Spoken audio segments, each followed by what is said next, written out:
Yun ho! Samahan nyo kami guys, nandito kami ngayon sa Hokage Teppanyaki Ramen and Sushi Bar. Kasama ko nga pala si Miss Universe.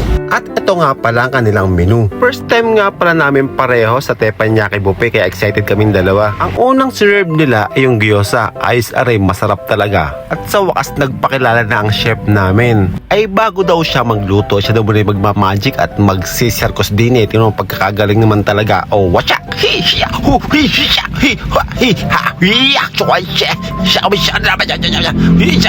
peace! Tapos sabi daw siya si Sasuke. Tapos nagsabi ng Katon! Fireball! Shhh! Galing! Sa show pa lamang, busog ka na talaga sa experience din. Ikaw napapalakpak na laang. Aring fried rice na rin, aring masarap sadya. Kung ano naman nilalagay ni Chef Dini, tingnan nyo naman. Tapos bagay na bagay yung fried rice na yan sa mga lulutuin na rin mamaya. Yung chicken teriyaki, tsaka yung beef. Grabe naman. Tsaka yung anong yan, yung gulay na yan. Perfect! Kakaiba din magprito ng itlog si Chef. Tingnan nyo naman, pinaikot-ikot tapos ginaganyong gayaw. Tapos hindi masasalop. Pumibitawan tayo na yun. Pagkatapos sabi ni Chef, laro daw kami ng basketball. Sabi ko kayo walang dalang sapatos. Okay lang daw, basta ang ring niya yung bunganga ko, yung itlog yung bola. Eh basta kada bato yung shot sa bunganga kay ayos din nga naman si Chef Nari. Basta may isang sala, yun laang. Tapos yan dalawa shoot. Tapos recommended ko yung beef na rin, napakasarap na rin guys. Diyos ko po, natatakam ako habang nare-record ko are. Tingnan nyo naman yan guys. Ang lambot tapos parang wagyu. Panalo. Tapos the best din yung chicken teriyaki nila. Grabe yan. Kita nyo naman parang sisling niluluto sa harapan mo. Best experience ever. Yay!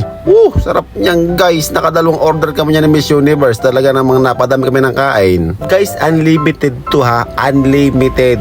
Sobrang sulit na to. May show ka na. Masarap pang pagkain mo. Ay di kayo the best. Tapos umorder din ako ng rice wine nila para daw best experience.